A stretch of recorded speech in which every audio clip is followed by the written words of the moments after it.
Alright guys, so video 2 of the 4-part question and answer series. Let me make sure I get this question right. So the question was, how do you determine your max carb intake on a cut in order to deplete glycogen enough to drop fat while still maintaining as much calories as possible?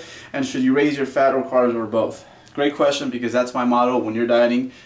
Use as many carbohydrates as possible. Okay, this is going to help you train hard so the final product looks awesome. It's going to help you keep your metabolism the whole time. So if your metabolism remains intact, you know, you're going to be able to lose fat for more than a month. Low carb diets, ketogenic diets work well when it comes to fat loss. However, the main issue with those is that a lot of us tend to fizzle out towards the end of them. And then finally, which I think is most important, once it comes time to shift gears and go into a gaining phase or an off season, it's going to be a lot easier to make that transition, which means you can get to keep the stuff you worked really hard for. So in essence, the question was max carb intake while dieting. A good place to start, or just I guess to be realist here for a second, your gaining phase or your off-season intake is going to leave a lot of clues into, you know, in terms of how many carbohydrates you're going to require in order to lose fat at a good pace. Really quick here, I had 2 guys last year, very similar profiles in terms of age, height, weight, training frequency, and even volume. And the difference between both of them was just insane.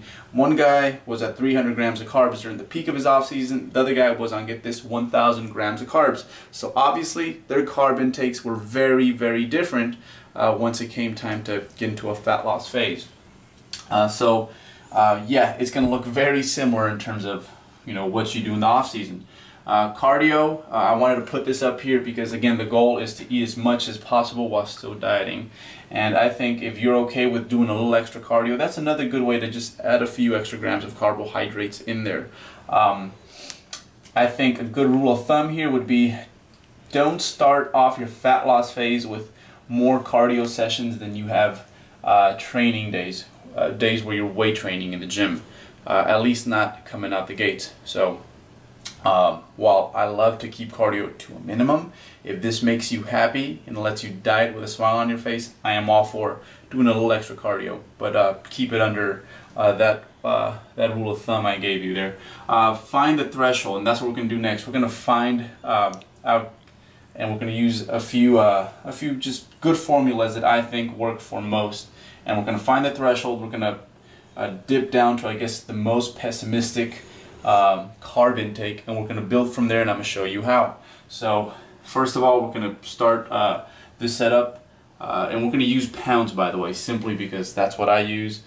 Sorry for all the international folks, I know it doesn't make sense. So we're going to go with calories first, because that's most important, calories in versus calories out. A good formula is your body weight multiplied by 9 to 12. And for the most part, I like folks to be optimistic and start on this side, okay? Start with 12, and in our example here, a 200-pound male starts his diet with 2,400 calories.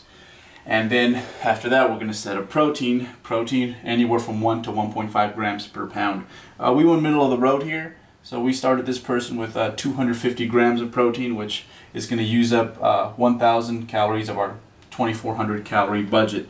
Next up is fat. I don't like to use percentages. I like to figure this one out similar to how we figure out protein. So anywhere between 0.25 grams per to 0.50 grams per pound, which for this person, I believe, crap, I forgot. We went somewhere in the middle of the road. I think for him I did 0.35.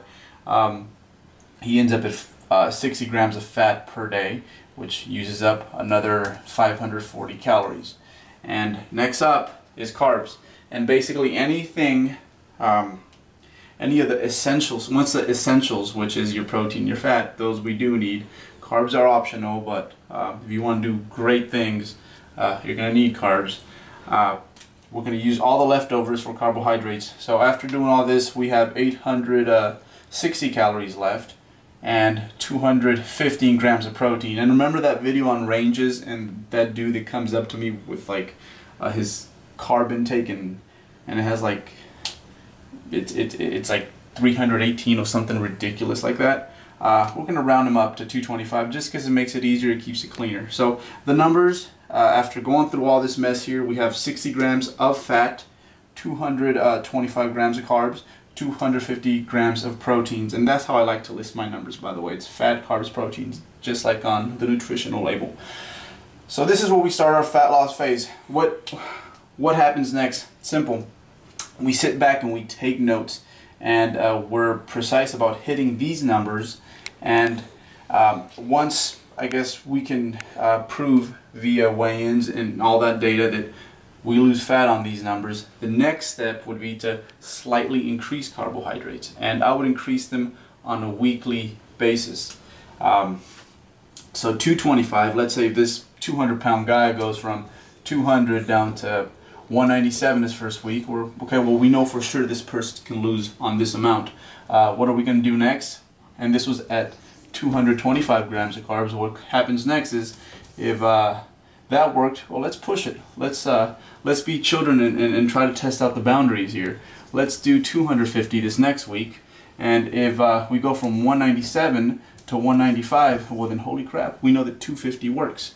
Okay, and this was at 250, and then we'll do it again. We'll go from 195 to 194 on 300 this time. And so on and so on, and eventually you are going to hit that threshold. And when you hit that threshold, okay, you know that everything prior to that worked. Okay, and again, just being precise and keeping track of the details is going to let you really figure out what works for you. So essentially we start off with a very pessimistic value of 2,400 calories, and over time, hopefully, we figure out and we can bump it up, even if it is a little bit more. That's gonna again help you not over diet and let you diet on the right amount of calories for you. One thing I would say is that for some of us, we do have to stick on the lower side of the spectrum here. However, I think most people who are seeing this video, you guys are probably younger guys who have pretty active lives outside of the gym, so if you're not on YouTube all day looking at these videos, and you'd be quite surprised as to how well most of you guys will be able to diet on higher carbohydrate diets. So that's that on this. Again, just be precise, and then once you kind of go through all this, your second fat loss phase, you won't have to start with, I guess, the pessimistic value. Right off the bat, you'll know that, hey, my sweet spot's probably somewhere in here, okay? And that's that for this. Question number 3 coming up probably sometime tomorrow. Thank you, guys.